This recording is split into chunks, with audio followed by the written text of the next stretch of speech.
happened.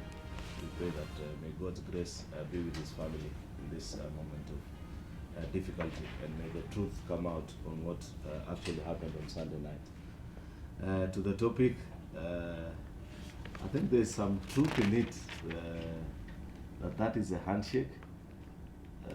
While it is a big thing, there are small little bits about it that are trying to rain on someone. I'd wish to believe that this is the deputy president, though the proponents of the handshake have told us that it has nothing to do with 2022. The unfortunate thing that President Uhuru Kenyatta and Raila Odinga have never taken the initiative to take their rank and file through what the handshake is really about. That is by devolving it further downwards through the rank and files of their party. So when in the absence of information, they say power abhors a vacuum. So much information will come, and some of it is misinformation. I look forward to a day and time, perhaps now that we are about to celebrate 1 year of the handshake, that we will get to understand what are the deeper details of the handshake, because there are certain things about it that remains a mystery up to date. These are leaders who have supporters, and sometimes both to good and to bad use, the handshake is quoted. Therefore, until such a time as when they reveal properly what the true intention and everything, part of it we've heard about it, but what perhaps some of us are looking out for is full disclosure on what the handshake is all about. So to some extent, Munene is right, in my opinion. Thank you. Bori Halwale, good morning. Good morning to you, and like my colleague has said, Pole to the family and friends of the pilot and all who perished in that helicopter accident. Handshake. I think there are some films when you watch where they normally caution that don't try this at home. If you thought the handshake was for the rest of Kenyans, ask Aisha Juma. She tried it at home. When she saw her boss shake hands with the president, she thought she could shake hands with others from Jubilee. And now she's about to lose her seat. Thank you very much. That's it? All right, let's hear from Mutile Omolo. Good morning. And I join my colleagues in mourning those who perished. And Just continue. those who perished in that helicopter crash. But I heard you say that it appears the helicopter may have crashed at about 8:30 p.m. I think that then should be one of the areas to be investigated, because as far as I know, helicopters are not supposed to fly after 6 p.m. And I think that becomes quite critical. But on this cartoon by Monene, I like what Senator Cheriot says, and I'll come back to it. But Alwale didn't say anything about the cartoon. He just saw Aisha Juma in it. And Aisha Juma is the stone or what? And she's very curious. Having said that, for me,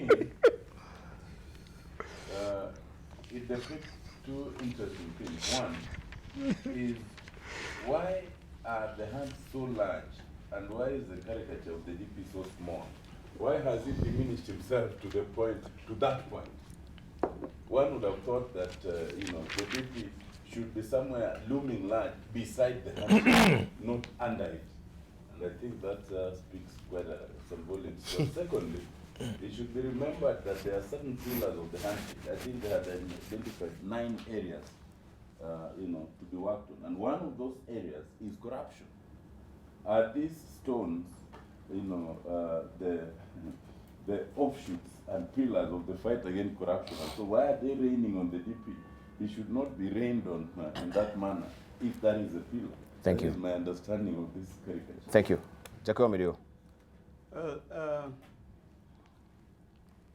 Debarl, my condolences to my friend who has lost his life in Turkana. want to wish the family peace. And Debarl, like my colleagues have said, it requires investigations. But I think we have seen too many. We see too many task forces and too many investigations that never come to fruition.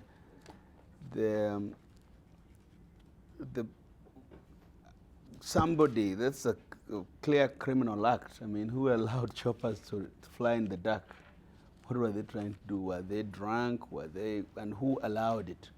I think some people should have been arrested, man. I think it doesn't require a lot of investigation. I think the information itself is supporting. I want to also say Pole kwa Team Tanga Tanga, the ones who have lost the chopper, the ones to my left.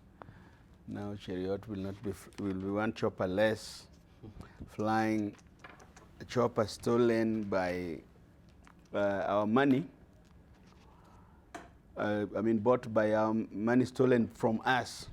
And to the cartoon, I think I agree with Chariot that it should not be about 2022. But I also want to say, when it comes to the fight against corruption, number one target is the small man in the cartoon called William Samoei Ruto. He's the one whose fingerprints and footprints are all in corruption cases. So the handshake has created an opportunity. As a supporter of the handshake, I want to say that Kenyans can't have it anymore. The confidence index is zero. We want to see action, even if it means arresting such people, because I think we have to do something. I think it is a very bad image on Africa. It's very bad image on Kenya that we are being led by the most corrupt in the world. I don't think it is something that we should take as a people. Mm-hmm. I think when you see the French revolting and Kenyans celebrating thieves, I think it begs of the question as to whether all human beings were born equal. All right, let's hear from Kimani Watangi. Good morning. Thank you. Good morning, Debarl.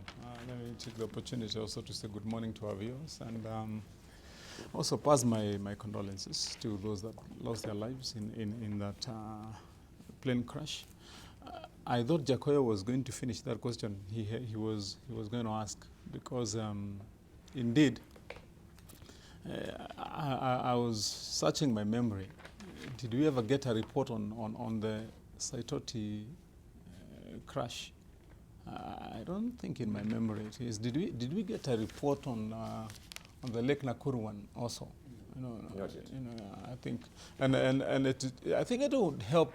It would help actually. Even the Kenya Airways we were discussing here last year, the Douala actually crashed. We've Yes. never gotten a report yet. Yeah, sure. And I think, if sometimes, Debarl, if you look at some of the infomercial channels, for example, like on Discovery and others, you find that they run real episodes of crashes that have happened, even to international airlines, and some of them are lessons to learn, I believe, even for management, for security, for us, the general public.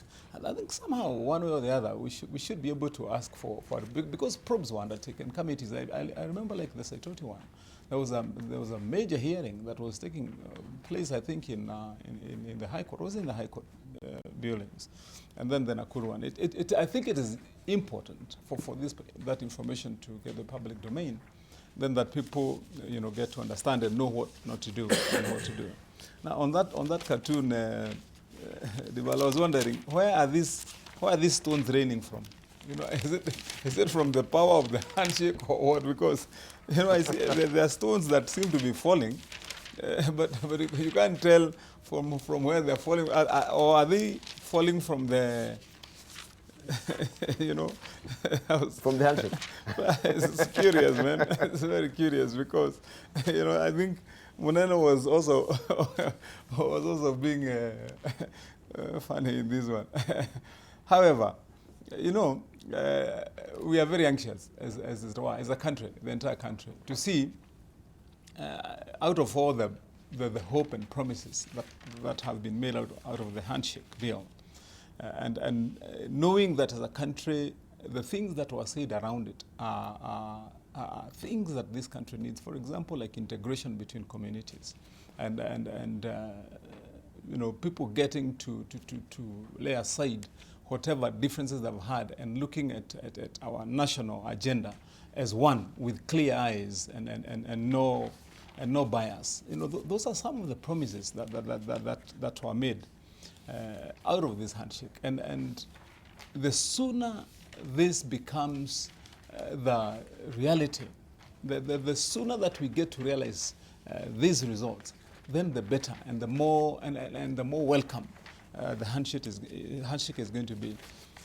Unfortunately, there has been a lot of politicking around the handshake, and you know, sometimes I think that's why we politicians have to take much of the flack from the public as well as accolades, because if you look at anyone, you know, from any end of the political divide, there's been a lot of politicking around it. But what I would say about it is really people are waiting to see, is this for real? Was it intended to be what it was said to be? Because then, as I've said here earlier, if it wasn't, then it will be a big anticlimax. It will water down every other effort in the future that would be promised to Kenyans, that if we did this, then we can win the battle against separation. But if it succeeds, then this country is going to be a good country. We'll be living as one and happy. And of course, in light of what we're having as the cartoon, come, I think, the 9th of this month, it's going to be 1 year. So we can try and see the good, the bad, and the ugly of the handshake as well. Just briefly, is it actually living to the desired dream that we had from this particular handshake? And we know the Building Bridges initiative is still ongoing. Also, people, or that particular team is actually going, you know, throughout the country to take, you know, some of the views of Kenyans as well. But let's hear from Aaron Cheriot. You think 1 year down the line, it is bearing fruit? You know, the problem, Debarl, and this is what I said earlier on during my contribution, the biggest challenge that I have with the handshake is the fact that it hasn't been sufficiently devolved in terms of information, what it aims to achieve in the long run. You know, some of us work better when we know what the aim or the final goal or target is in a particular initiative. It serves you better. For example, one of the things we are told is it needs to build a cohesive society, and politics of hate and intolerance, that this is an antidote to it. You know, one man takes it all. We've had all these kind of arguments from proponents of the handshake. But to me, I think the biggest problem or the biggest challenge that led us to where we currently are as a country is lack of political tolerance, where people just go about their politic without regard to any principle. People just want to score or achieve political goals by taking jabs at each other, things that necessarily do not hold any particular water. When you're told that winner takes it all is a bad scenario, unfortunately, it's not only at the presidency. Even as low as to the MCA level, the winner takes it all. So when you're being told that this culture of the eventual winner after a democratic process going away with all the spoils is not as good. So what is the proposal from the handshake? Is it that for every political contest, number 1, 2, and 3 is going to be considered for a particular position? These things just don't crystallize so clear to many of us. And even this continuous theory that we keep on hearing, that it is because of the handshake that the government is now fighting corruption effectively. The question then that some of us would ask, then is it that the people who have come in were the hindrance to the fight against corruption, such that now that they have joined, the war has gained, steam. Because I don't seem to get it. If Debarl, the only way I can get to achieve my objective, say for example one of my key milestones in the office that I serve, I am not able to achieve until I convince you to join me, then it means you are the impediment to me achieving that particular goal.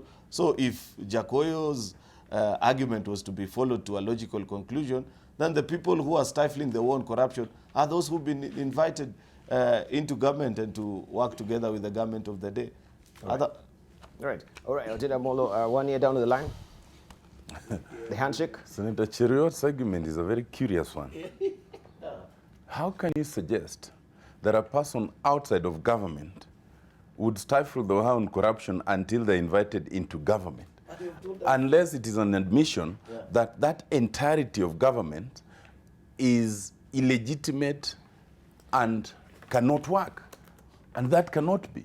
I think the obvious thing must be that the handshake and the invitation for cooperation with Raila Odinga has given the proper political environment to fight corruption.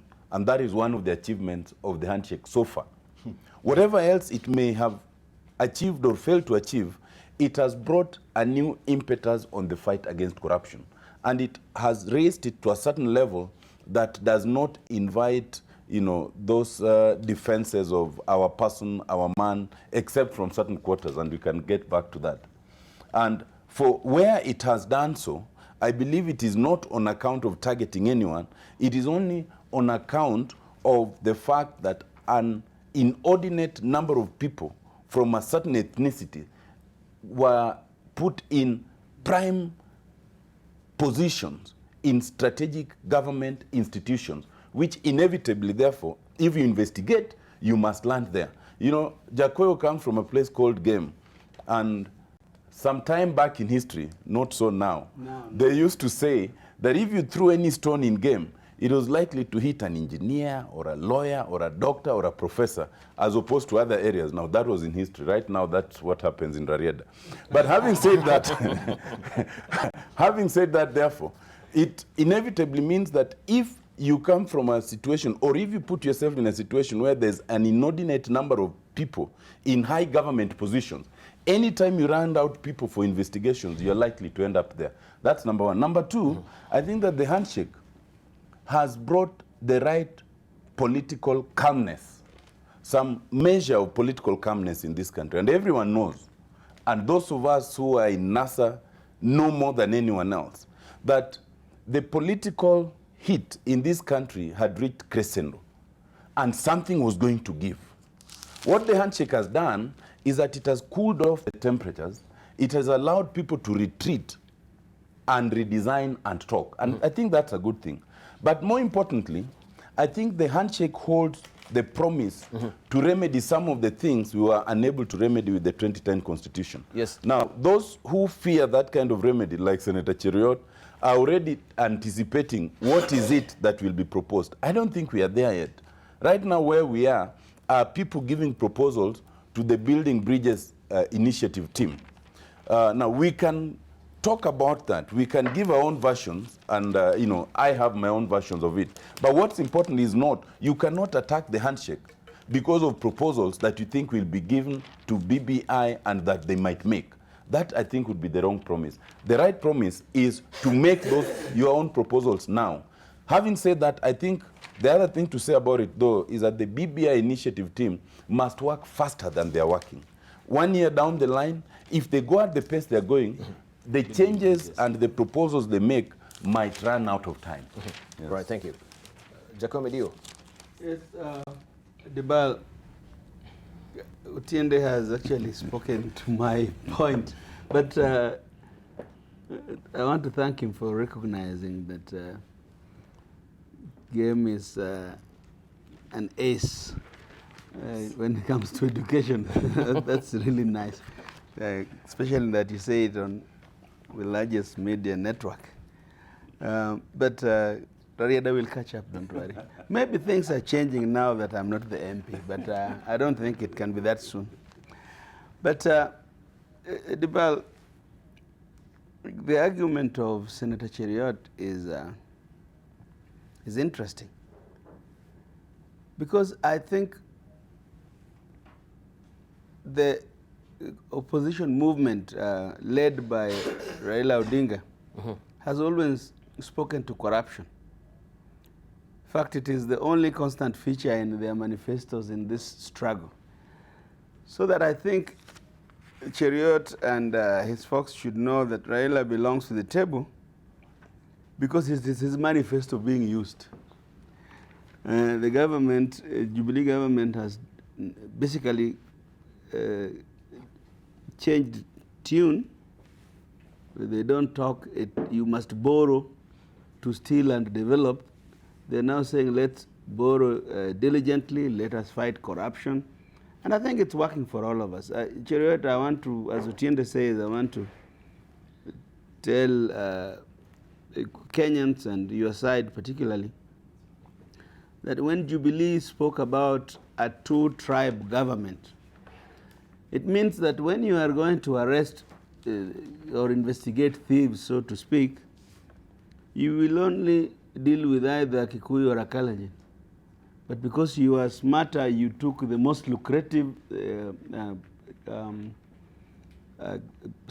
organs of the state or parastatals, you will end up with the raw end of the stick.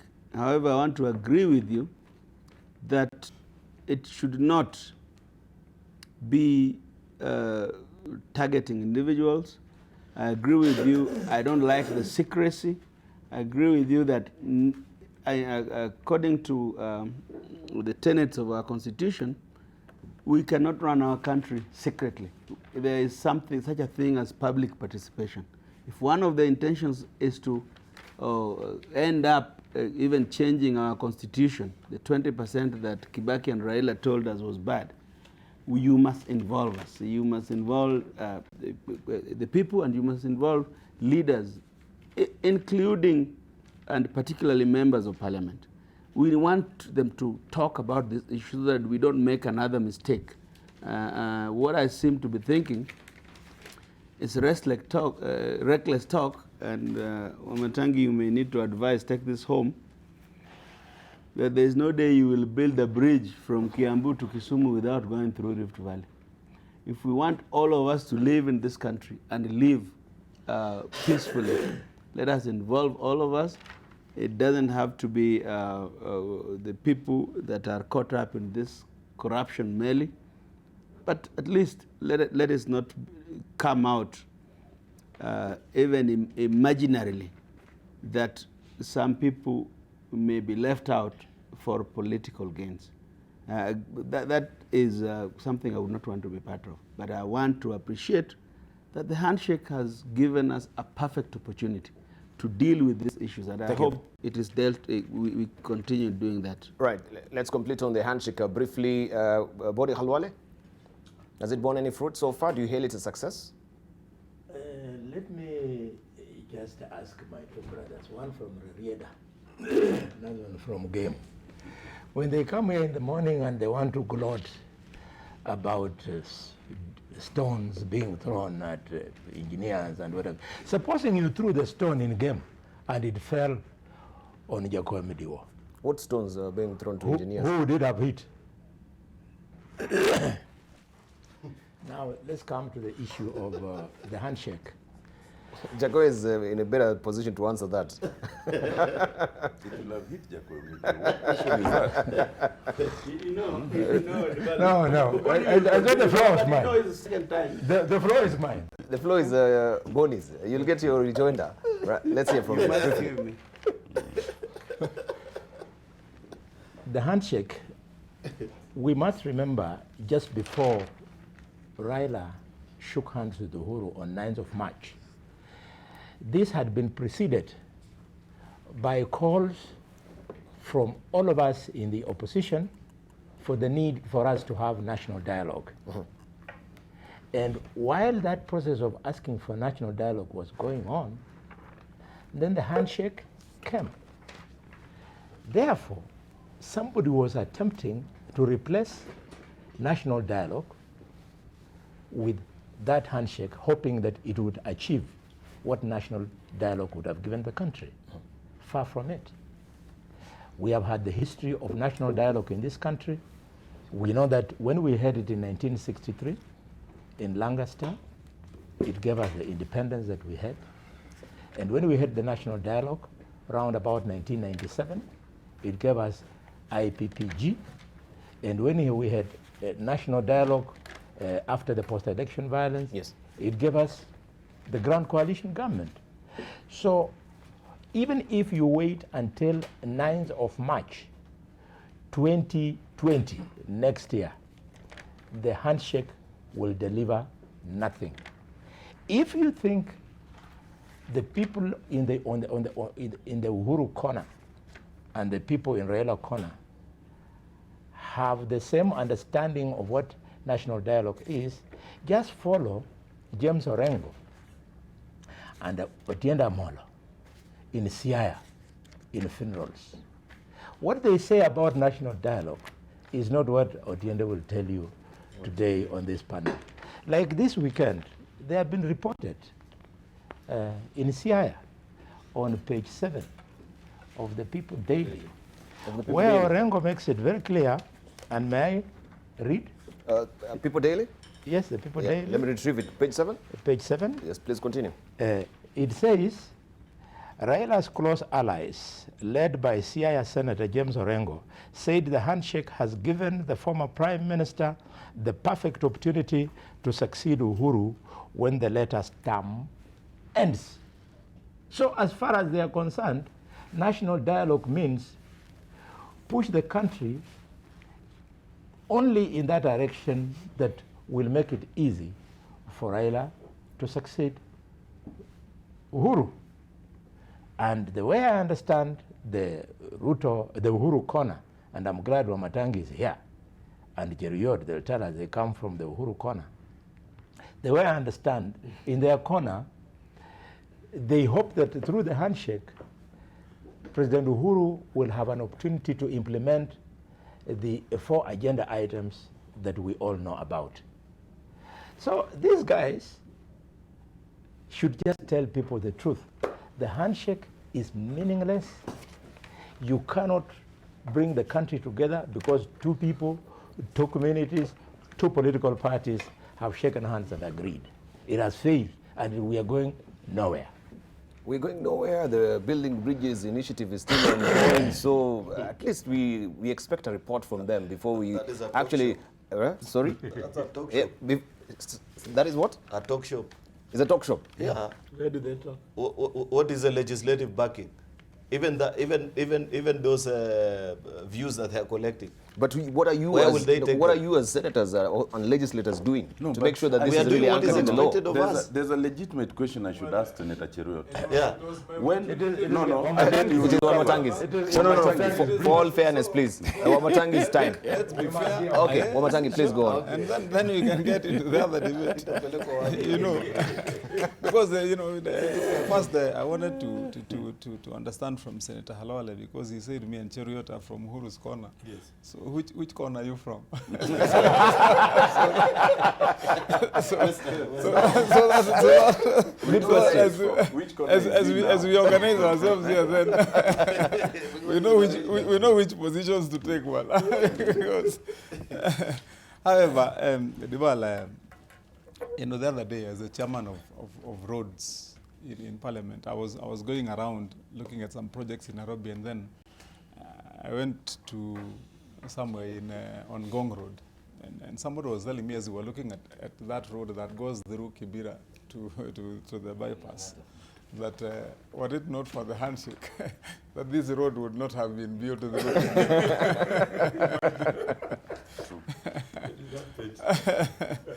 And probably if there was a handshake in the year 2007, maybe the railway would also not have suffered the fate that it did.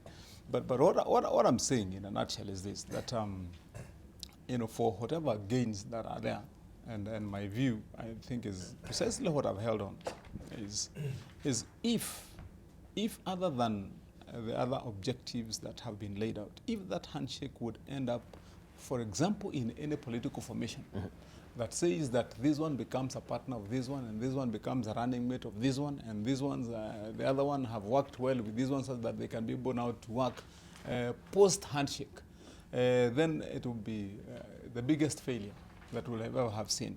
But also we have to be frank, Debarl. Before 2008, for example, the animosity between, for example, the communities in the Rift Valley, like my community, the Q community, and the local community there, was tense. It was pretty hostile, and that's why you find we had the clashes that erupted at that particular time. Before and after that, the disappreciation, the hatred, you can call it that, between some of members, or largely my community, and, for example, like the Luo community, was so deep. And if some of those issues can be addressed through the handshake, where then that indeed we can be able to see Otiende Amolo coming to Kiambu, and nobody looking at him as a Luo, and saying this is a Kenyan who can add value to us and accept him and work with us. If I can go to Halwale's backyard and do my business and say the things that I want to say and be seen as a Kenyan, and nothing unbecoming happens to me, out of that handshake, then we would say we've gained at that level. But for all its value, for its worth, I would only advise that anyone with any political ambition had better put it completely outside of the handshake, if this handshake is going to have any example or impact in this country. I believe it is a good idea. It is a good thing. We've been longing for it. We've been wanting for that moment when we can unite as a country, when we can put aside the seed that was planted amidst us Kenyans by our colonizers. We've been waiting for that moment when we can say we are truly Kenyan. But then let us be very careful that we don't lose that moment by politicizing that opportunity then that has been brought forward through that handshake. If we can make it real and do what it is intended to be, I think it will be one of the great successes of this country in terms of integration. Fantastic. Yeah. All right, let's pick up another editorial cartoon. This is in the Star today, and this is what Victor has drawn for us. The sixth annual, is it the sixth annual or the fifth?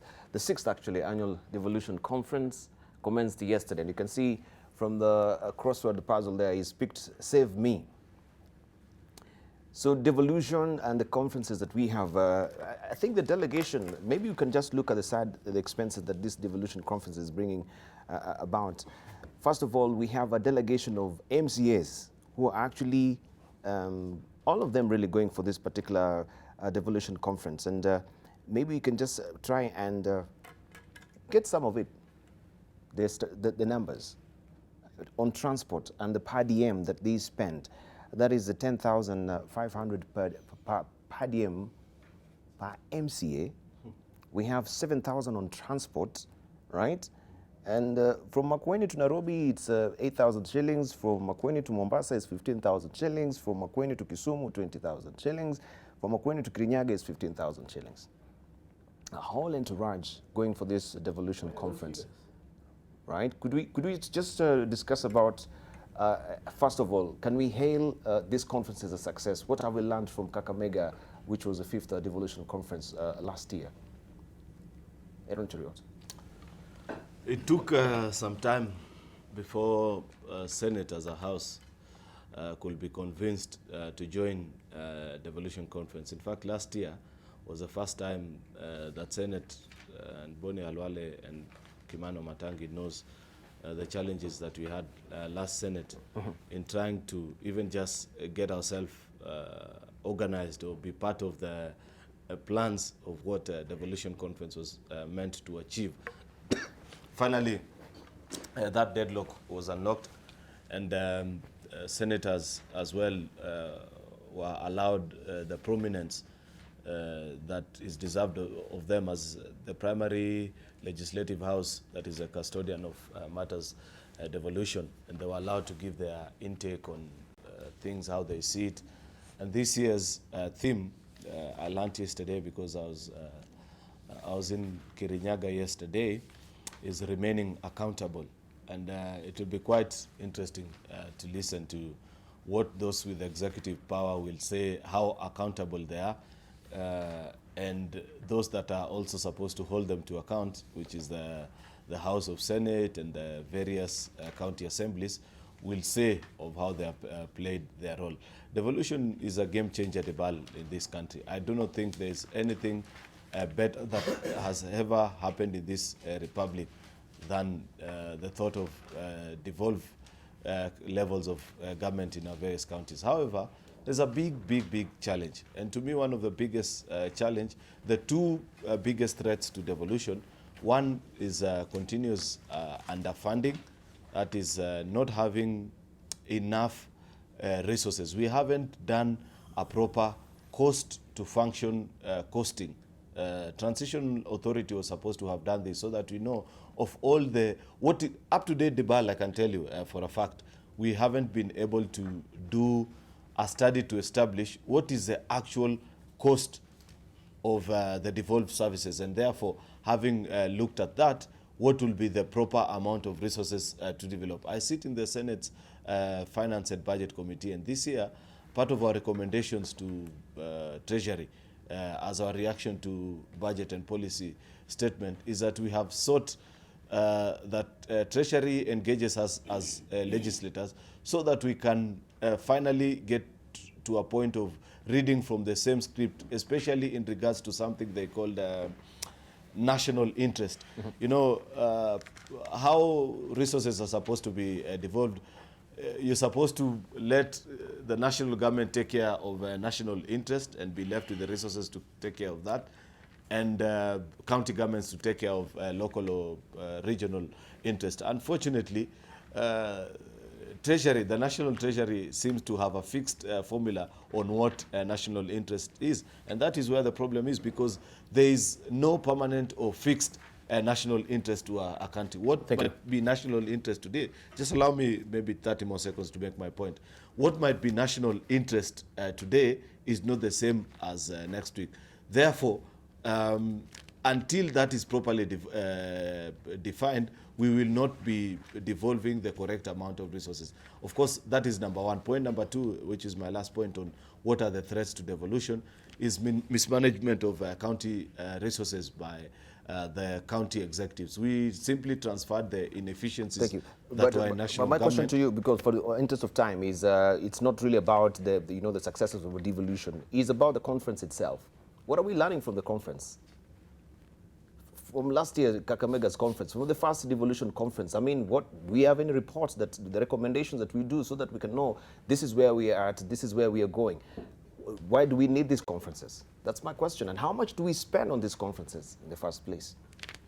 I think the best, if you want the best answer to your question, Debarl, is perhaps to find time and speak to the technical committee that prepares this conference. I know it consists of CAF, which is a County Assemblies Forum, Senate, and Council of Governors. No, from your own estimation. They have a technical... I want to get when you ask me about figures, to be sincere, I can't tell.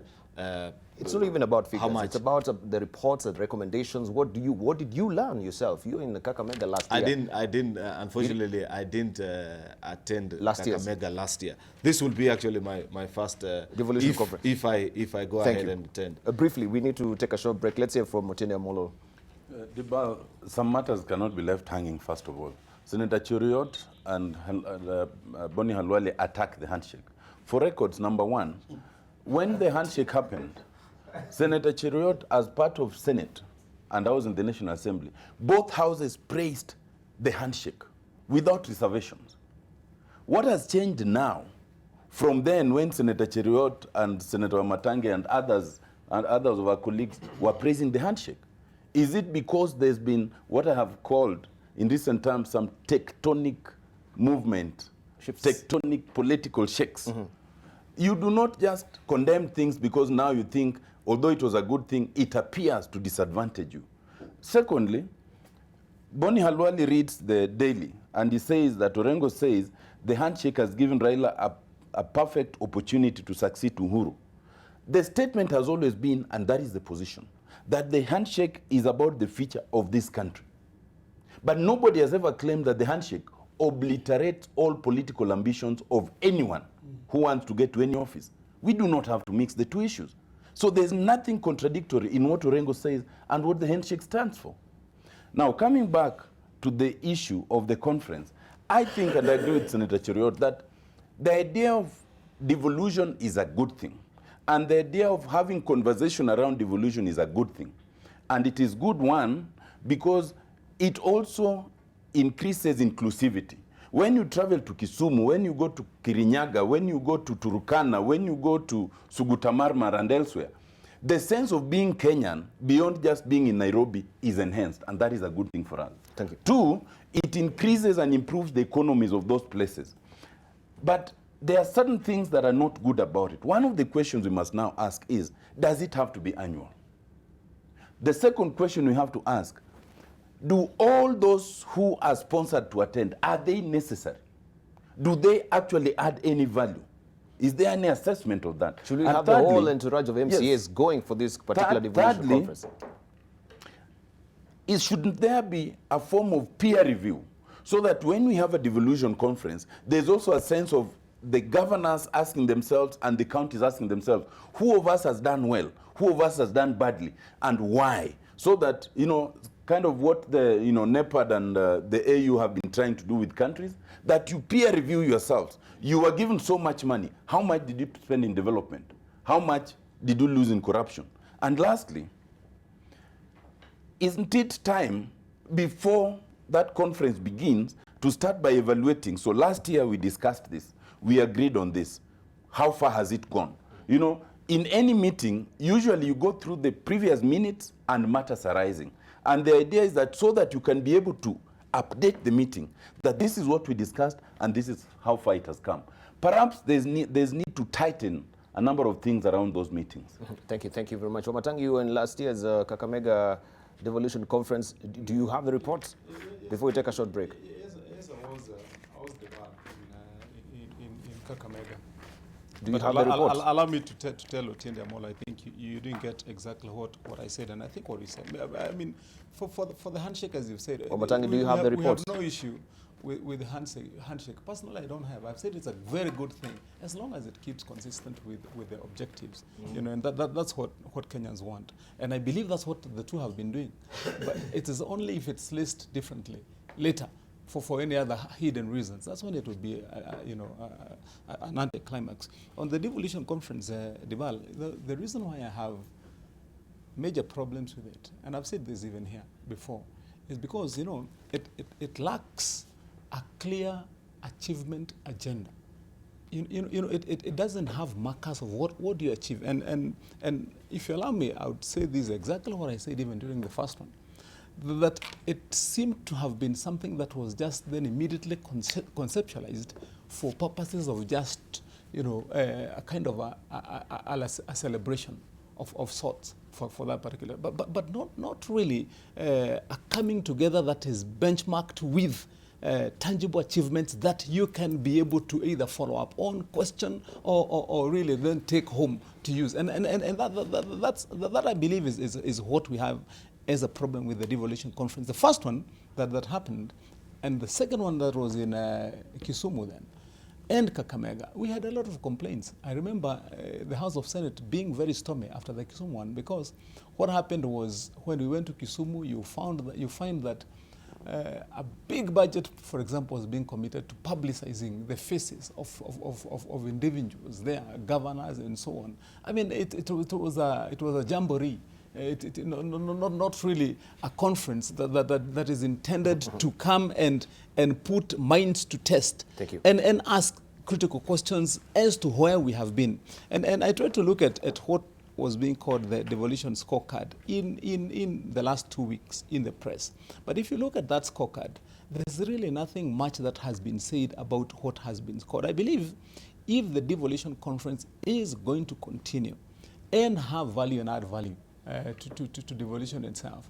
Then we must change a lot of parameters. Thank you. It has to be based on tangible achievables. But the concept of devolution itself, we have to say, and the actualizing of it is a very good thing Thank for you. the country. Thank you. Yeah, it's not devolution that's bad. It's the conference that's not been run well. All right.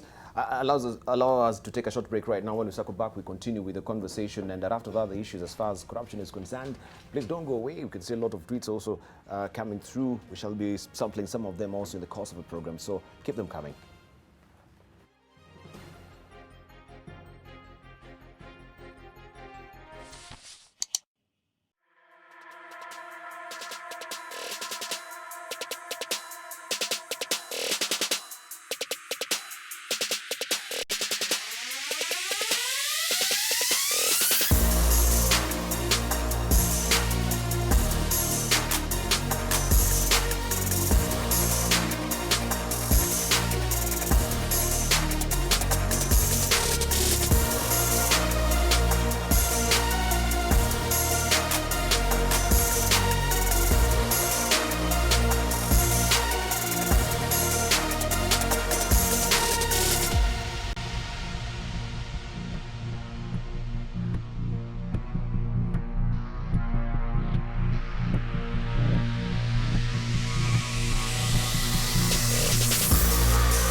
Welcome back. You're watching People and Politics here on AM Live, and we continue with the conversation. We're actually looking at the 6th Devolution Conference, looking at all these conferences we've had before. Do we hail them as success? What are we learning from these conferences? Or is it just a burden to the taxpayer as well? And I think before we took a short break, we were on one Matangi. Jacob Medio, it's your turn. Yes, personally, Debarl, I want to take a different view. I think it is good for devolutioners to come together. I think it's something to celebrate. When you're asking what do we get from these conferences, we should also ask ourselves, why do we celebrate Madaraka Day and Hatuna Madaraka? I think it is good. It makes Kenyans understand and keep devolution in our minds. I think what needs to happen is they need to improve and look at it as a peer review, so that useless governors who are the majority around the country and who are being shielded by the political honchos, they need to learn from for the successful governors. They can learn something from Kivuda Kibwana, from Kimemia, from Iria. You know, when they are in that region, they have something to learn. Thank you. But something bothers me, because you said I do have a right of reply. A while back, when we talked about, and the story that Bonnie brought of the People Daily, and the issue that Otiende brought up about the people of Game being educated, it's a fact. You know, really, people. That's why Uhuru Kenyatta, and we want to thank him for making the best of the best the Minister of Education, Professor Magoha. But when Bonnie brought an issue here questioning the doctorate of Otiende Amolo, he brought even a CV of Midiwo to depict how uneducated I am. And I think that's not cordial. In fact, if I were uneducated, for an uneducated person, I would be so happy to be this smart and be this honest.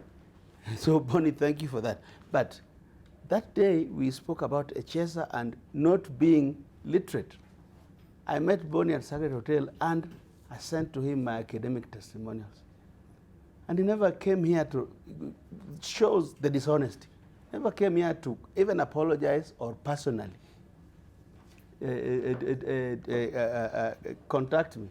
I find that not good for us as a team that talk to Kenyans. That's not good example. You don't, because I came here and I said, I know things about my brother, Bonnie.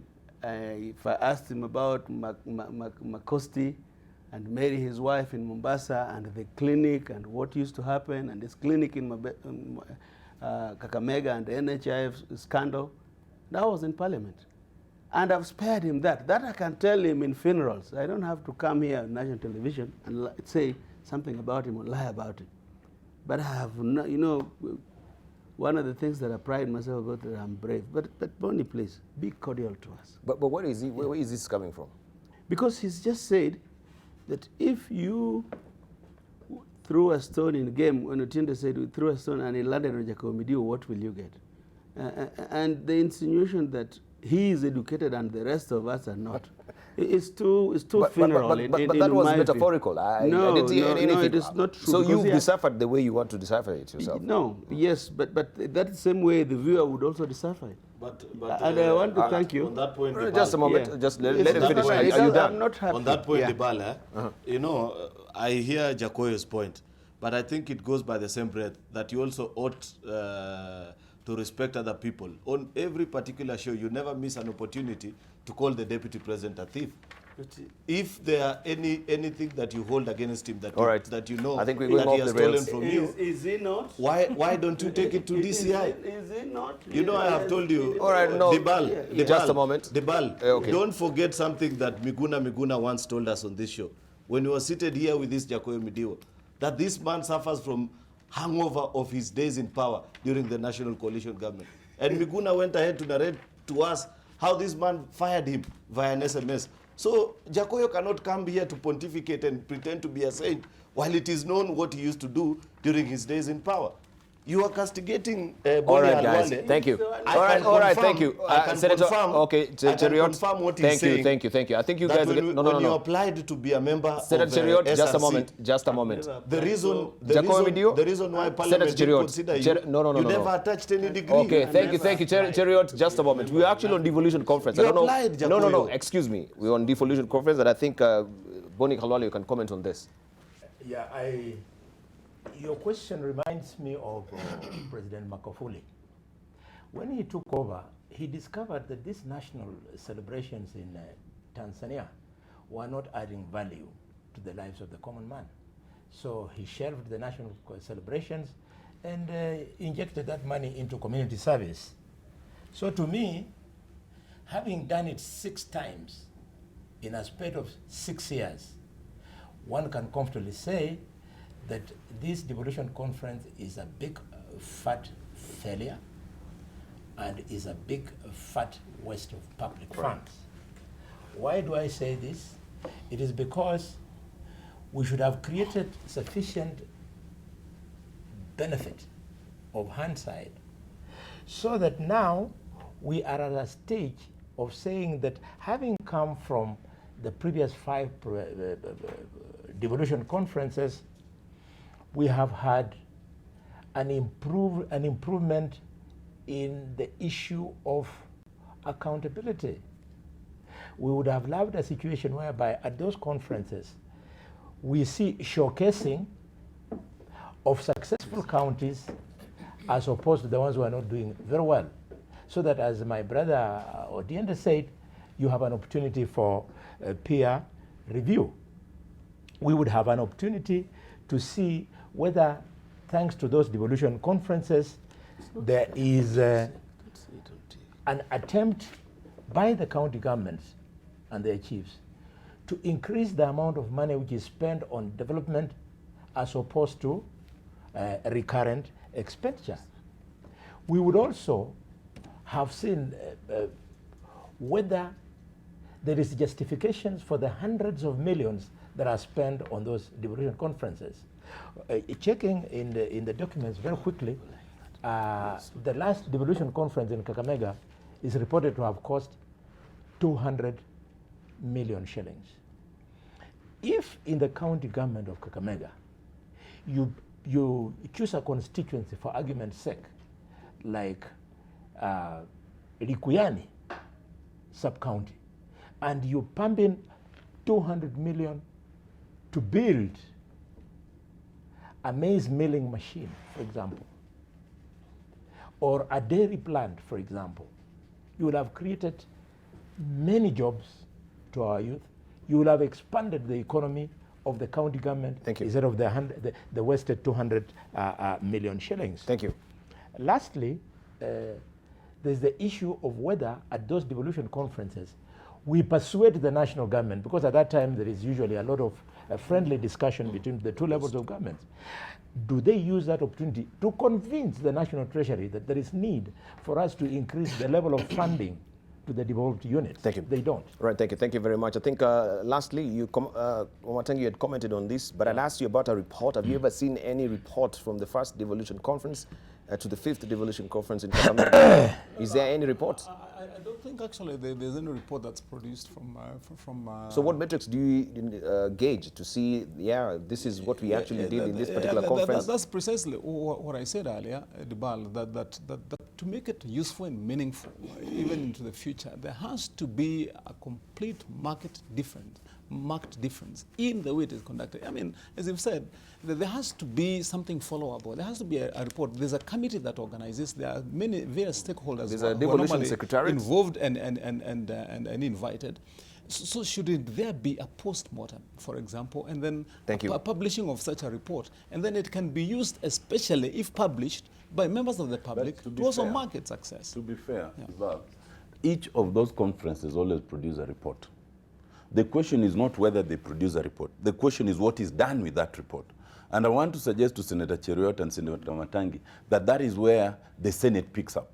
Because under Article 96, the primary function of the Senate is to protect the interests of devolved government. And one of those interests is to see what use is put to all the discussions that come at the devolution conference. So I want to suggest that perhaps it is time that the Senate, in a very detailed and systematic manner, reviews those devolution conference and even suggests how they're supposed to be tweaked to be useful. Because I think they're generally useful, but they can be made more useful. Thank you. You know what you're saying, absolutely, Otiende. Yes, the Senate has a very important role to play and certainly should intervene in helping the management and then the usefulness and productivity of this conference.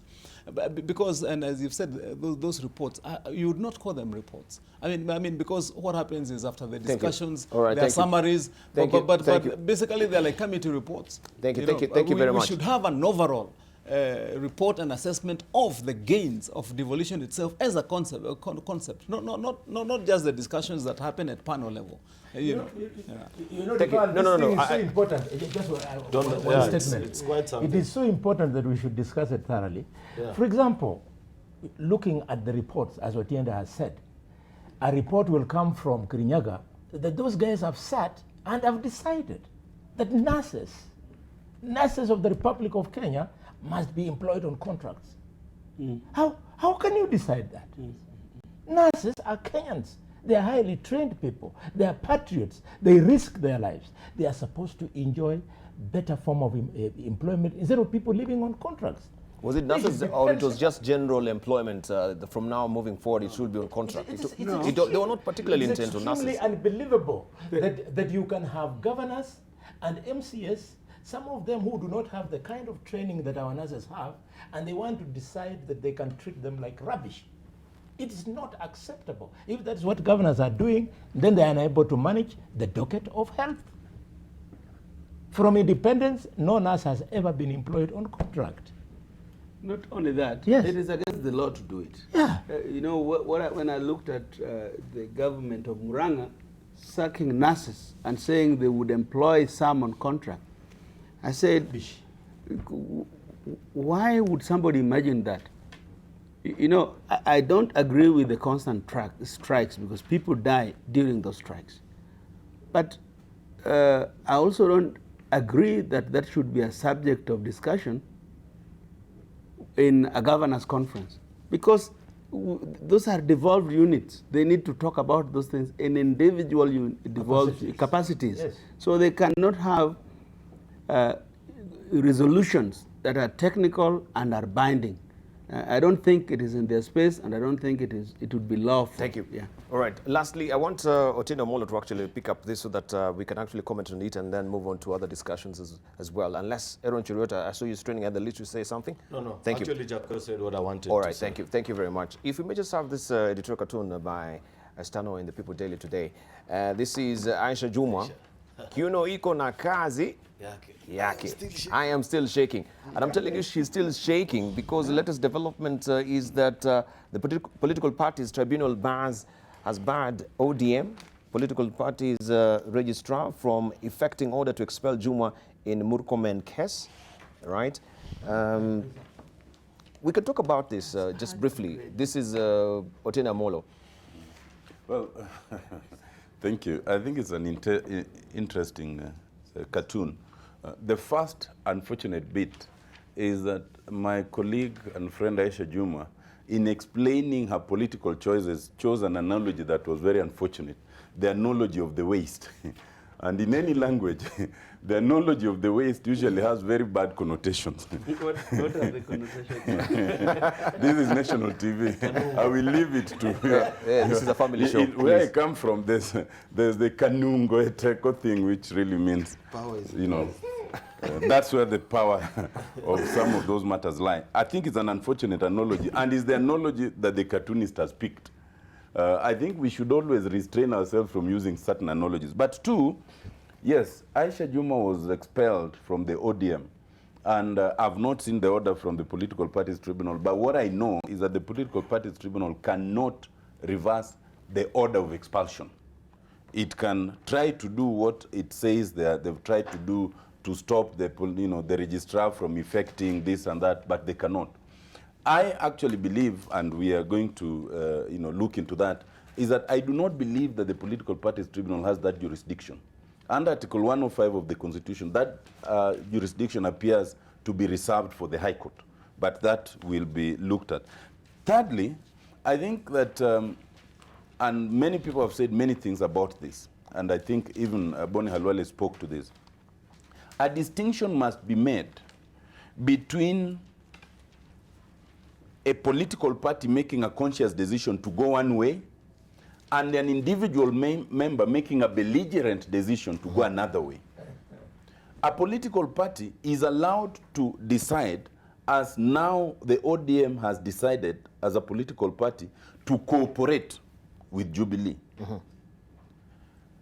That does not mean that on any one matter, as Otiende Amolo, except to the extent of expressing freedom of thought within Parliament, parliamentary debate, which is also reserved, it does not mean that I can make any decision right now that I want to follow Boni Halwale to the corner that he has recently gone to. That would not be so. And there must be a distinction, therefore. It is especially serious when that particular member is unapologetic. And I think we've all followed, you know, the utterances of our colleague Aisha Juma in terms of being unapologetic. That is what saved our other colleague, Honorable Dori, because he apologetically wrote a long letter explaining himself away and, explaining, how he may have been misled. I don't know whether he had met Boni at some point, probably. And then, he was willing to come back. So I think that this... you need to be careful. Yeah. I just said I don't know. But I suspect they may have. And I have reason to believe that they may have. But the proper thing is that, he repented his ways. And so we are now reconsidering whether he is apt for forgiveness or not. So that is what I can say about, about this particular issue. But it is important to know that political party discipline has been escalated to a constitutional level. Article 103 of the Constitution is clear. The Political Parties Act is clear on that. Thank you. The Constitution of ODM and all other parties are equally clear on that. With a review... I think just quickly, Debarl, in view of the fact, one, it's likely that we'll be having a constitutional amendment, if that gets to happen. And also the law is reviewable at parliamentary level, that's the act itself. I believe if there's one area that we need to look at during this referendum, if it comes, and in Parliament, it is the sway that we allow political parties to have on the feet after the election of a member of Parliament. Because what you would be asking yourself is, what role does a political party critically play in the election of an individual at their constituency or county? I mean, the only thing they do is give you a paper. And then after that, you're on your own. And you go and spend your resources, build your time, talk to your people. They agree with you. You spend all your time. Either you deliver, you don't deliver.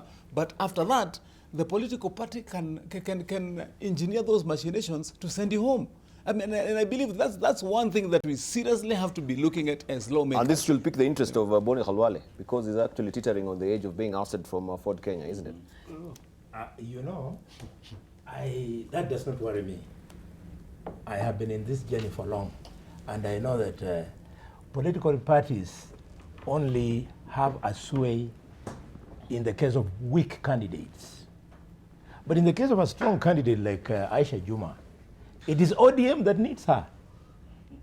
Because during the nominations in Malindi, she first had two current opponents, Charo and Motego, who are my friends. Mutengo, I have nothing against them. Charo got 14,000 votes, and Motego got 6,000 votes. 14 plus 6 is equal to 20,000. And in that same election, Aisha got 28,000. So if Jubilee, for example, had used Jumwa, probably the outcome of the election in that constituency would have been different. I have tried it in Kakamega. I mean, I've used it in Kakamega successfully. I've used it in Kolomani severally successfully. And I know that it's only this party nonsense is for weak candidates. Then why doesn't she go for it? Now, and let me tell you why I think we should listen to Kenyans. Why do you think that at 2017, let us listen to Kenyans, such a high number of people, including governors, were elected as independent? people are now saying we do not want political party dictatorship. My brother here, Jacoyo, although this morning I must be very careful when I'm referring to him, he's a victim of political party dictatorship. It's true. And he saw it. Thank you. So, but just in conclusion, my brother, so because this thing keeps on coming every election cycle, members of parliament should do us a favor and review. There is need for us to repeal that article in the Constitution. Why? I remember in the last parliament, I was at war. I went up to the courts with the UDF when Mudavadi wanted me out of parliament, just because I had not agreed with him. I remember Sonko and Ephraim Maina were taken to court because Sonko was not agreeing with NAC. Remember? Sonko had been elected on NAC Kenya, but had not agreed with NAC Kenya. So this thing is archaic. It should be removed. It is not serving any useful purpose. It is not greater than the freedom, the right, the freedom of choice, the freedom of association. Political parties should not decide who I associate with. I should enjoy that freedom. Lastly, let's hear from Jacoy briefly. The fact that the Constitution says in its first article that the power resides in the hands of the people. No, not in political parties. Right. So when people elect you and give you that power, the political party should not come and take it away. Yeah. But also, Matangi, I was going to, if you didn't talk, I was going to say you have spoken sense on this issue, even Bonnie. But I'm saying that same constitution also says Kenya shall be a multi-party state. What we need to do, a democracy, multi-party democracy, which means if you choose to be a member of ODM, so to speak, you must play by the rules there. Except the constitution does not allow the rule maker or the rule holder to take away your rights. Thank you. And that is what has happened. But I wanted to say, just 1 minute, Debarl. You know, in this Aisha thing, I think the political party was probably right to take disciplinary action. I just disagree that you can purport to expel Aisha and leave Dori and the crime was the same, and I do not know which part of our laws requires people to write letters of apology so that you are exonerated. You know, we are playing bad politics. It looks very bad. I sat in what you call Central Management Committee of ODM. When ODM tried to expel Obado, the current governor of Migori, when they tried to expel Ranguma, when they tried to expel Ongo, who was the majority leader of Kisumu, and the whip called, the deputy called Olum, expulsion. And there are sat where the report was, and I told them it can't be. You know, look at the whole traditional configuration of our politics. If you expel somebody, like they are attempting to do with MCAs in Homa Bay today, if you expel them, where do you want them to go? You are taking away their right to belong to a political party. Because in Homa Bay, the only political party, if you so wish, is to be in its ODM. Another mechanism which is not high-handed, it should be what is civilized. Thank you. And I think I want to send Otiende. Thank you. To know that what happened to us, take it there, that it will happen to you. And I can tell you, you may be on the chopping block. Yeah. You tell me you to And you know, we were just actually passing on this. A small one. No, Senator Cheriot, not you. Senator Cheriot, just a moment. Senator Cheriot. You know, some salient truths are too strong to be served in the morning, like what Jacoy is having. But I really empathize with my good friend, Honorable Otiende. You know, Otiende is a good man, and he's a good friend of mine. We play football together. We're just good buddies. But sometimes when a man is in a difficult situation, you have to understand him. On this particular... It produces the Constitution. On this particular situation, you can see his difficulty. And you know, Otiende, people have always argued what the D in ODM stands for. And clearly, over the years, people have come to realize that it is not actually democracy. It stands for dictatorship, that D in ODM. Because you cannot tell me that in this day and age, when last week in Parliament, women were doing whatever they can to try and get more women included into leadership, that a party of the size and standing of ODM can be expelling women legislators elected in constituencies, which is one of the biggest struggles of this point in time. Therefore, it's really unfortunate what is happening. And what Jakoyo has observed is unfortunately true, that if we allow political parties to get to sink to this level of lowness, then it will be unfortunate, because leaders will not even be given the latitude to exercise their duly given functions constitutionally. Look at what is happening to the MCAs in Homa Bay, just on count of holding the governor to account. And because the governor, the speaker to account, just because the speaker is close to the powers that be in ODM, ODM now wants to expel those MCAs from Homa Bay. Briefly. It's no, let me finish, Debarl. You give them, you give them. Allow me the opportunity to speak sense into ODM, because I am a founder member of ODM. You can't be a founder member. You are too I voted. You were not there. I voted in Founder members certainly not. I voted in 2007 for ODM. The first time I ever voted. So it's a party I really like. And you know, just final thing to my good friend Otiende. Otiende, you are not the first one to be in the situation where you're in. Before you, there were very brilliant young leaders from your region. I remember the case of the gentleman from Ndiwa. No. Ernesto. No. Neto. Neto, yes. yes. Agostino Neto. Very brilliant young legislators like you, who will speak and you respect ODM for whatever it is. Akina Silvana Sosele. But where are they today? Because they dared speak the truth to power. Finally. So don't be misled by Jakoyo. Just Finally. continue with your line of loyalty. Otherwise you run the risk. Okay. A lot of others. All right. Finally, Boni Khalwale on this. You know, Boni, I just I've not spoken. I haven't. Since he spoke. It started with Boni. It started with Boni. All right. Please, for all fairness, then we'll come to you briefly. No, you're interjecting actually. I need to We'll speak come to to you. this. And it is very simple. Now, first of all, I agree with my colleagues in terms of the importance of the devolution conference. Let's just not lose that trajectory. You know, I think maybe in the next show, Debarl, what we should do, we should have a session where we discuss this idea of devolving health.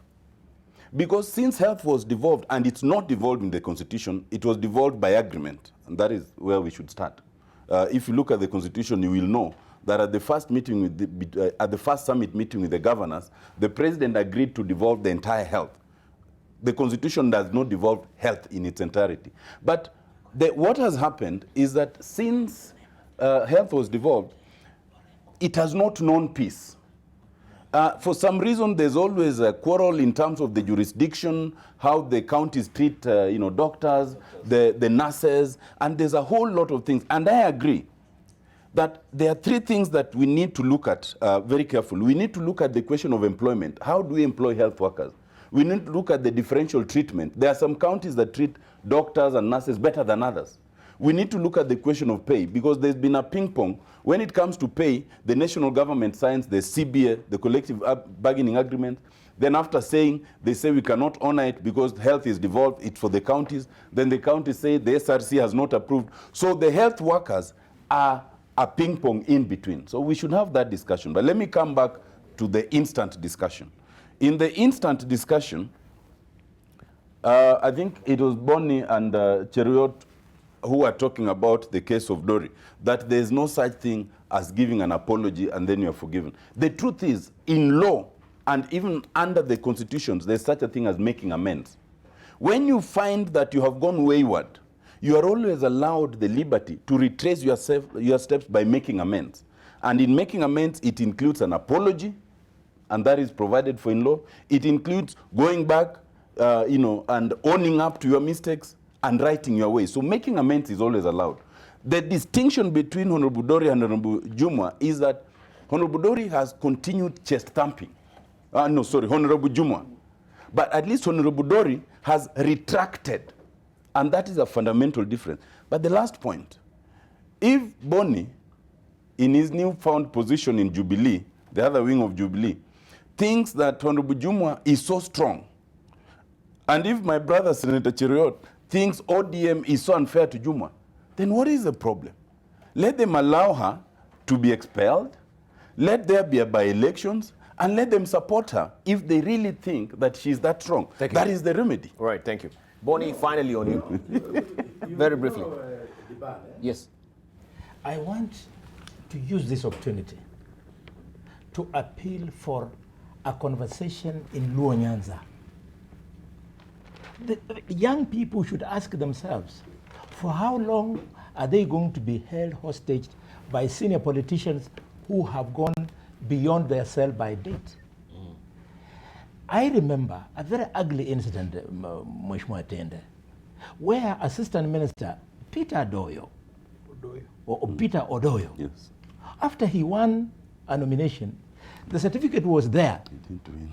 and it was being given to somebody else. And Odoyo was shown on TV running better than He was Usain running, Bolt. but the story was different. Yes, yes.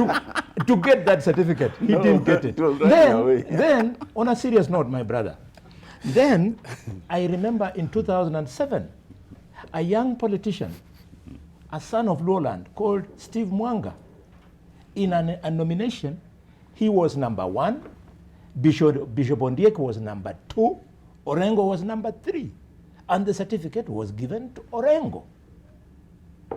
4, there is a young man called David Ochieng, immensely popular. He even defeated ODM in 2017. The party leader of ODM goes to his constituency and tells the people, don't let me down. I don't want this leader of yours because he's not on our party. This conversation should take place in your community. You can't allow yourselves to be held hostage. Finally, Otiende, really, what crime has Jumwa committed? Jumwa responded to the goodwill that was created on 9th of March, the goodwill of handshake. Raila shook hands with the party leader of Jubilee, and it was very exciting. Juma went on Andori and shook hands with the deputy president. So if people must be expelled for shaking hands, thank you, you have expelled Juma, do also expel Raila. Right, that is the same question you should ask yourself. What have you done in Ford, Kenya? In Fort Kenya, we are That's doing no- the same question. We're you're doing asking. no- Absolutely. Yeah. Ford Kenya is the victim. You cannot ask him that question. Yes, that's Essentially- right. essentially Yeah, what have you should done answer. that is you'll actually be the victim? That is the question. But Bonnie, thank you. You can't get away with this one. Because the other day, MPs from Wamatangi constituency, the larger Mount Kenya region, came firing that Ruto is the next president. Why are they not talking in public again? Why is the number diminishing? It's because somebody is telling them what you are saying you must stop saying. In fact, I've seen them. I've seen Moses Kuria has now taken he's looking for an exit. Now he says he wants to be president himself. Now he's not Tim Tangatanga. Can I just finish? Can I just finish? But I wanted to say this because I think one of the things we must change in this country, as Bonnie has said, we must accept that we will live with political dictatorship. We have already created a position where if somebody wants to be independent, they can run as an independent. I was an independent candidate after the fiasco in ODM. But the thing is, put that thing in law. Give these people powers in law so that somebody can stand and meet them where the people and the arbiter is. Don't let me be a candidate knowing very well you want me out. That, to me, I think is a crime. And my friend Chindi Amolo, you know, there's no part of ODM rules, and I'm telling you as somebody who made and ratified them, that says if you mess up and apologize in writing, those are more day things. You don't go kneeling down to your political party. ODM is such a big outfit that fights for people's rights that cannot turn around and fight two MPs who are helpless. That to me, I think fairness is just fairness. You must use your rules the way they are, because you accept your rules. You know, Jacoya, that's exactly what I wanted first to say to I'll Otende explain, Amolo. Because just say. you should have been given that opportunity to explain, and I hope you get it to explain well. Because you used very scaring words, if I can repeat what Jacoya said. You know, you said that lady has gone wayward, you know, and you're saying that she has continued chest thumping. Yes. And the other one now has retracted Retracted, and yes. mollified. That is not yours. I didn't see a mollified. That molly is yours. I didn't see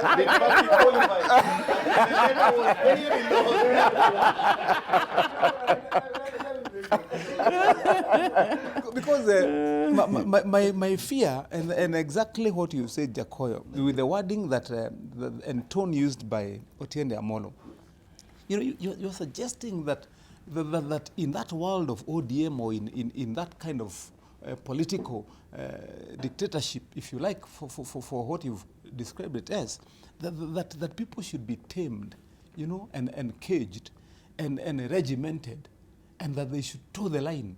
I think it is very risky for you to propose that kind of concept and seem to hail it.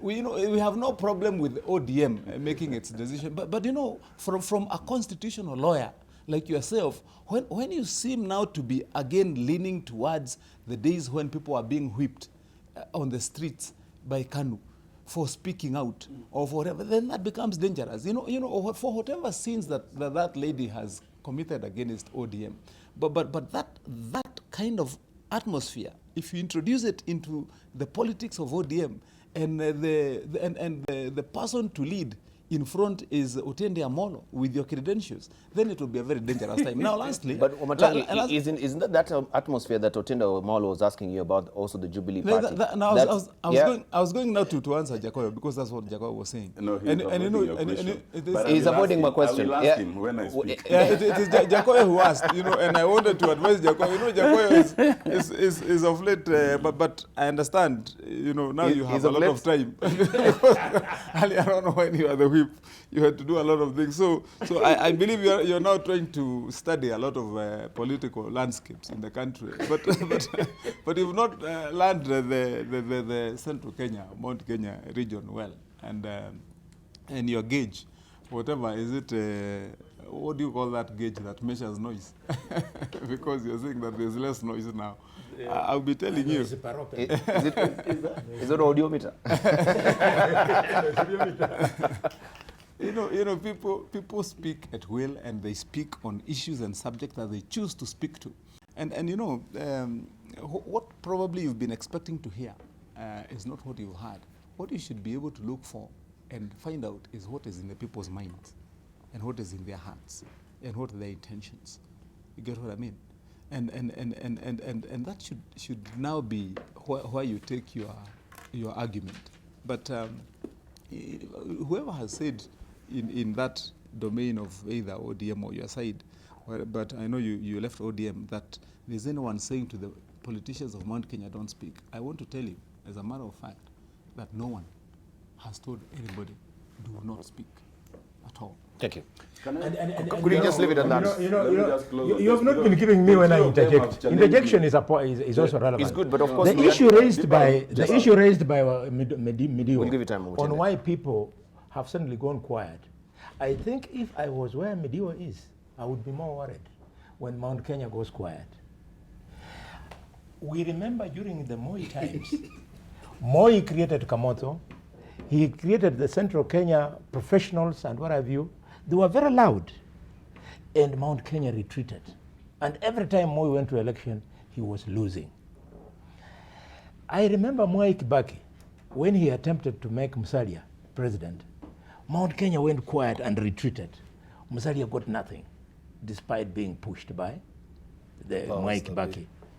Now that you are saying Mount Kenya has gone quiet, you will be shocked the return that Ruto will bring in Mount Kenya. I'm sure, I'm telling you. And you know, let me answer my 4 colleagues. Because they have How can you answer me before I conclude? I've not spoken since you advised me. And You used to have a very good art of listening. No, I need you. Halwale. He's a man that has Halwale. let him speak. Halwale, you remember you spoke, even you advised me about the Luos and all that, and you're speaking for a second time and you don't want me to speak. Seriously? Is this what Team Tanga does to you? Now, let's make this very clear. My four colleagues, For the interest of time. Just my four let him colleagues finish. have sought to advise me on certain ways. And I think they've been so carried away that Senator Cheriot even calls himself a founding member of ODM. And I am sure he could not be because I was there and Jakoyo was there. Now, first of all, let us start with Halwale. Dr. Halwale, on what pedestal would you stand to advise Luos on what to do? I rather thought you'd take that advice because in recent times, until you shifted, your clarion call was Luya unity. And you came to this show more than 8 times, explaining away that the reason you are going here and there was because of Luya unity, until you abandoned that call and joined William Ruto's team, which is your political right. But you are in no position to advise the Luos what to do, because if you had such good advice, then you take that advice home first. Secondly, on Jumwa, I would understand why you are considerably irritated, because you are in exactly that position, except that in your case, your party has not found it necessary to move, perhaps because you are not holding a political position right now, because therefore the consequences are not as severe. But in the case of Aisha Jumwa, she's serving as a member of parliament. So the consequences of that move are fundamental. But more importantly, I do not understand you. When you and Senator Cheriot say that Aisha Jumwa is so popular, she will win with a landslide, and I'm not doubting that. I am not contradicting you on that. My only question is, if that is the case, then why not allow the move by ODM to succeed? Let there be a by-election so that she can win with a landslide. Why contest it? Why call names to a party that you believe is undemocratic? So let her then move to your own wing that is highly democratic. You know, let's explain this. The issue must be in context. Hold on, Debarl. It is very important to understand why party discipline is in the Constitution and must remain, Senator Wamatangi. In our configuration of the Constitution, you have a right to vie as an independent, as my brother Jakoyo did. So that is a choice. And you have a right to choose a political party. That is also a choice. But if you choose the political party and you go to the ballot on that party, there is no telling and there is no scientific way of ascertaining that if you got 100,000 votes, only 10,000 was on account of the party and 90,000 were your own. So it means your own persona and the party are infused. When therefore you are elected, by joining that political party, you cede a certain percentage of your independent thought, because there are people who will have elected you because of that party. You can't therefore go and say, now that I'm elected, I am my own man or woman, to hell with the party. Because if that is the case, then test the strength of your own persona, resign from that party, and go back for by-election. So the idea of free political speech cannot be exaggerated. But that is different from what's in Article 117, the freedom of speech and debate in Parliament. That is sacrosanct, and I'm one who has always defended it. You cannot go to Parliament and start stifling debate by members of Parliament on account of the party. Lastly, the National Governing Council.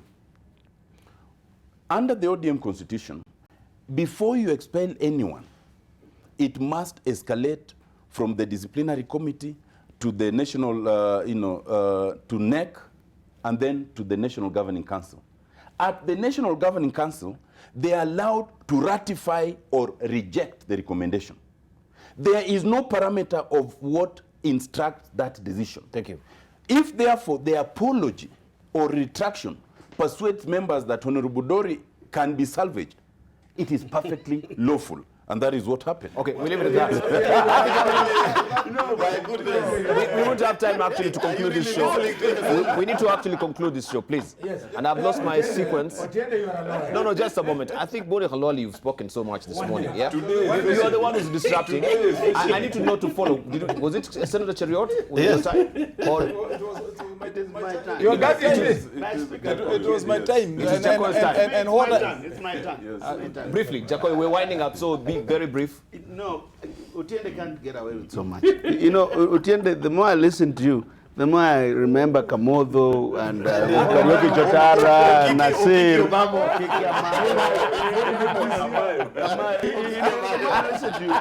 Stop that. I agree with you.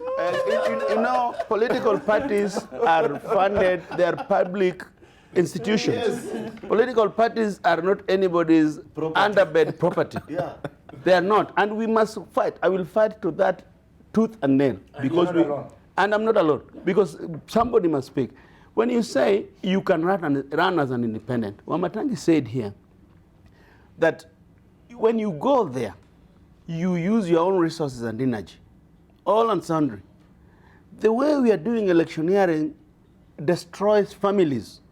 But why take me to go look for a nomination in Siaya and go to Parkland's club over alcohol and take my certificate after I win? Those are repugnant things. They don't belong. They don't belong to the 21st century. The contradiction is too much. Thank you. We need to wind up now. Yeah, so that Dory and Aisha, when they are accused of the same crime, there's no way that a long letter can salvage one, and one you throw to the dogs. It's not true. Thank you. Yeah, you people are mismanaging us. All right, let's right. be winding up, please. 30 seconds. Adam 30 Cheriot. seconds. Yesterday, there was a very interesting development, Bal.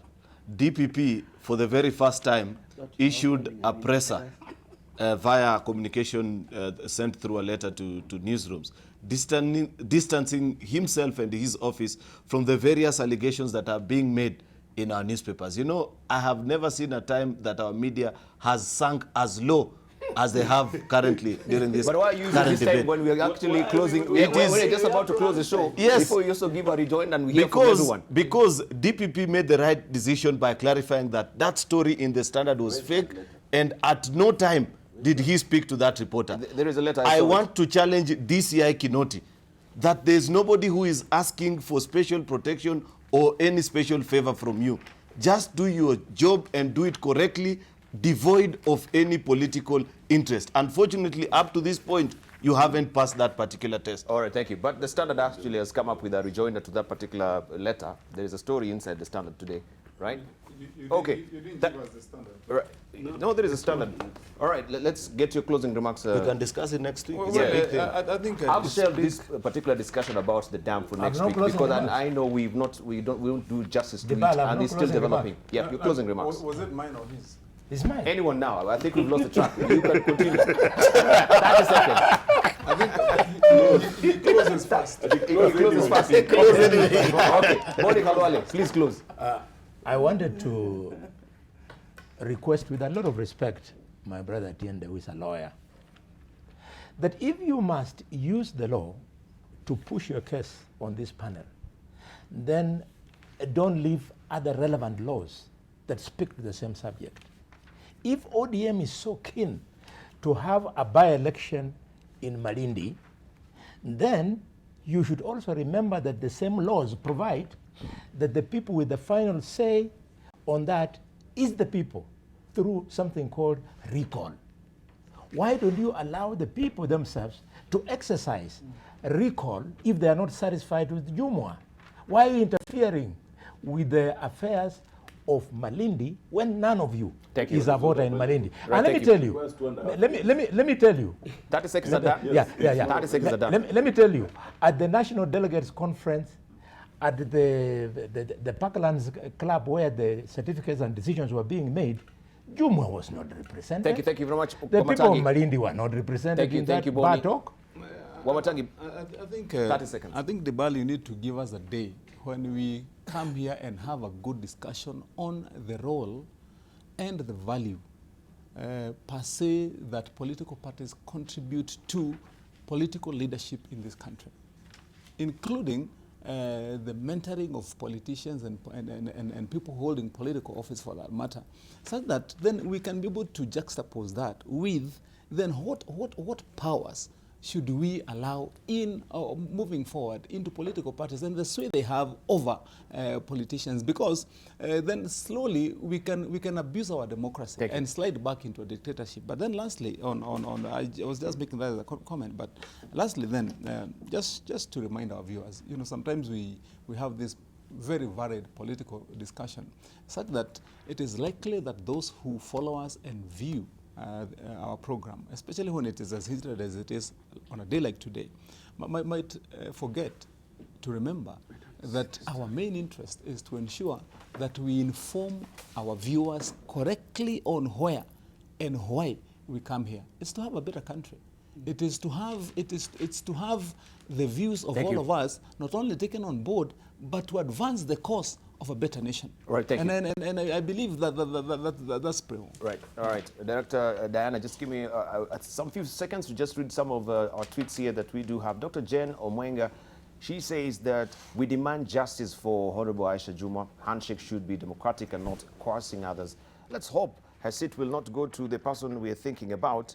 I don't know which person is that. And she says also handshake has no meaning if Honorable Aisha Juma is being sacrificed of her for having a handshake with others. Also, we have Gamaliel Namali saying, I don't agree. Health was in the national government before devolution, and it was not better. If anything, it's much better. This speaking on devolution conference that we commented on.